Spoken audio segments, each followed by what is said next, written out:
माँ मैं यही कुछ मंगवा देता हूँ ऑर्डर खाने के लिए। हाँ ठीक है बेटा। अरे ये तो वही लड़की ना शीतल जो हमारे यहाँ काम करती है। हाँ ये तो शीतल है, ये तो हमारे वहीं चौकीदार की नौकरी करती है। चल हम दोनों भी वहीं चल के खाएंगे और उससे मुझे बात भी करनी है कुछ। क्या जरूरत है माँ? अरे चल ना बेटा, चल मुझे उससे कुछ बात करनी है, आजा। अरे शीतल बेटा कैसे हो? मेम साहब आप, नमस्ते। नमस्ते बेटा, ये कौन है? ये मेरे पति हैं। नमस्ते। नमस्ते जी।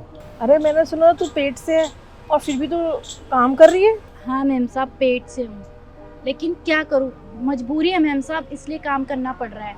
अरे कैसा आदमी है तू?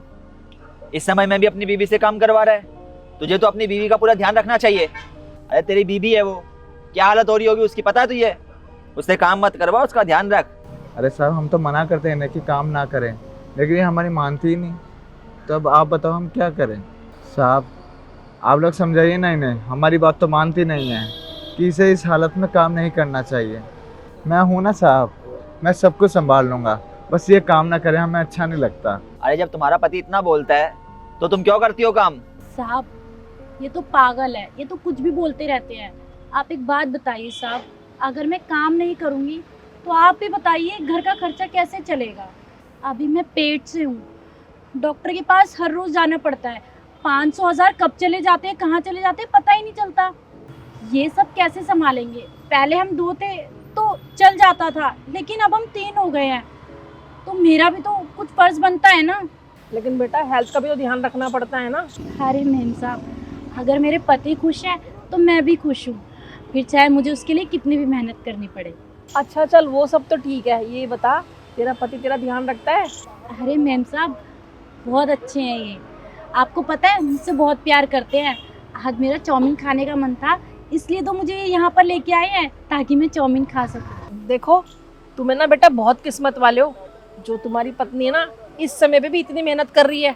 इसका ना पूरा ध्यान रखना, समझ गए? माँ देखिए ना इसका पति इसका कितना ख्याल रखता है। ये दोनों साथ में टाइम स्पेंड करने आए हैं, हम दोनों ने इन्हें डिस्टर्ब कर दिया। चलिए हम चलते हैं।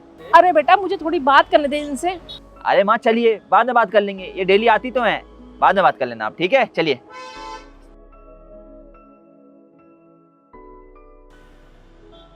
भैया 1 प्लेट नूडल, 1 चिली पटेटो कर दो। और हाँ जो भैया है ना उनके पैसे ही मुझसे ले लेना, उनसे पैसे मत लेना। आप पैक करवा दीजिए, मैं गाड़ी में हूँ। ठीक है? ठीक है सर, 2 मिनट। ठीक, चलिए माँ।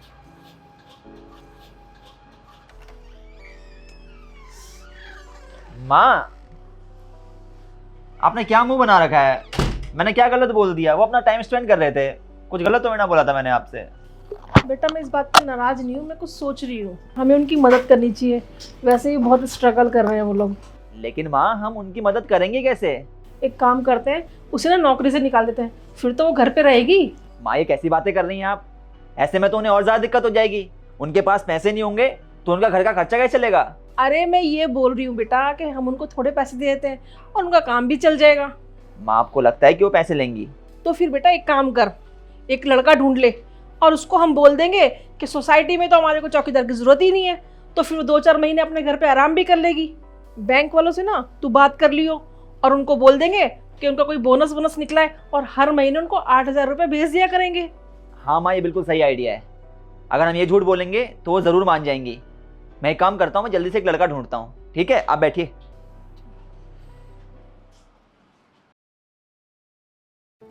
देख तेरे को हमारे यहाँ पर 6-7 महीने जॉब करनी है और तेरे को थोड़े एक्स्ट्रा पैसे दे दूंगा मैं इसके लिए। करेगा जॉब? ठीक है साहब कर लूँगा, फिर 5-6 महीने बाद अंत कहीं देख लूँगा।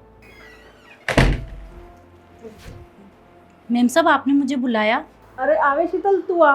हम आपको ये बताना चाहते हैं कि आपसे तुम्हारी जगह चौकीदार की नौकरी ये करेगा। लेकिन मेम साहब चौकीदार तो मैं हूँ ना, तो ये क्यों काम करेगा? क्योंकि तुम हो प्रेग्नेंट और इस हालत में अगर तुम्हें कुछ हो गया तो कल को हमारे ऊपर केस बनेगा, इसलिए हम तुम्हें इस हालत में नहीं रख सकते अपने पास काम के लिए। अरे नहीं साहब ऐसा मत करिए, अगर आप लोगों ने मुझे इस नौकरी से निकाल दिया तो मैं क्या करूँगी? देखिए ज़्यादा बहस करने का कोई फ़ायदा नहीं है, हमने जो फैसला लिया है वो फाइनल फैसला है। आप यहाँ से जा सकते हो। साहब देखिए ऐसा मत करिए, मैं आपके आगे हाथ जोड़ती हूँ। अरे वो इसलिए ना कि अब तू प्रेग्नेंट है, अब तू घर जाके आराम कर। जब तेरी डिलीवरी हो जाएगी ना और तू अच्छी हो जाएगी तब तू आई नौकरी पर। क्या? लेकिन क्यों साहब? अरे आप ऐसे रोइए मत। प्रेगनेंसी के टाइम पे इतना स्ट्रेस लेना ठीक नहीं है। मैं आपको बताता हूँ कि असल में बात क्या है। देखिए, दरअसल बात यह है कि आप इस वक्त भी इतना ज़्यादा काम कर रही हैं, जो कि ना आपकी सेहत के लिए अच्छा है ना आपके बच्चे की सेहत के लिए अच्छा है। इसलिए हमने फैसला लिया है कि हम आपके बदले इसे काम पर रखेंगे। और हाँ, घबराने की कोई ज़रूरत नहीं है। कुछ टाइम बाद आप फिर से ज्वाइन कर सकती हैं, और जितने टाइम आप घर पर रहेंगी पैसा हम देंगे। और भी अगर किसी चीज़ की ज़रूरत हो तो बेझिझक हमें आके बताना, हम आपकी हेल्प करेंगे। आखिर आपने हमारे लिए इतना कुछ किया है, हमारे वहाँ इतने टाइम से काम किया है, तो हमारा भी तो फर्ज बनता है कुछ आपके प्रति। अरे हमें सब दिखता है, चौकीदारी करने का काम कोई इतना आसान काम थोड़ी ना है। इतनी देर खड़े रहना पड़ता है, भागा दौड़ी करनी पड़ती है, 100 लोगों की सुननी पड़ती है, स्ट्रेस होता है बहुत ज़्यादा। अब ये जानते हुए भी कि आप हमारे वहाँ इतने टाइम से काम कर रही हैं, हम क्या आपको इस हालत में छोड़ेंगे? आप तो मानेंगी नहीं, लेकिन हमें तो सोचना पड़ेगा। कहीं ना कहीं अगर आपको कल को कुछ होता है तो पाप के भागीदारी हम भी बनेंगे, और हमारे पास अच्छा खासा पैसा है, तो हम आपकी मदद क्यों ना करें? आपने भी हमारी मदद करी है, ज़रूरी थोड़ी ना कि हर बार इंसान पैसों से ही मदद करे। आपने हमारी और तरीक़ों से मदद करी है। कई बार मेरी माँ की दवाई लाई हैं आप, कई बार हमारे घर की रखवाली करी है जब हम गाँव होते थे। ऐसे में भी तो एक जिम्मेदार और ईमानदार इंसान चाहिए होता है ना। आप जिम्मेदार भी हैं और ईमानदार भी। देखिए, आप प्लीज़ हमारे इस ऑफर को मत ठुकराइएगा, हम इसीलिए आपको नहीं बता रहे थे। प्लीज़ इस ऑफर को मत ठुकराइएगा, विनती है मेरी आपसे। आप दोनों का बहुत बहुत धन्यवाद मेम साहब।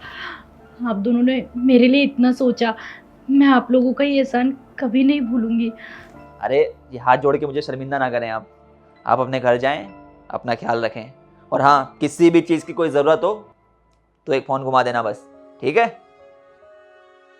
तो यार, सबसे पहले तो आप लोग ये बताएं कि आप लोगों के हिसाब से एक मालिक का उसके वहाँ काम करने वालों के प्रति क्या फ़र्ज़ बनता है। कहानी में हमने ये चीज़ देखी कि हर मालिक को अपने वहाँ काम करने वालों का दुख दर्द समझना चाहिए, उनकी हेल्प करनी चाहिए, क्योंकि वो लोग भी उसी के परिवार का हिस्सा हैं।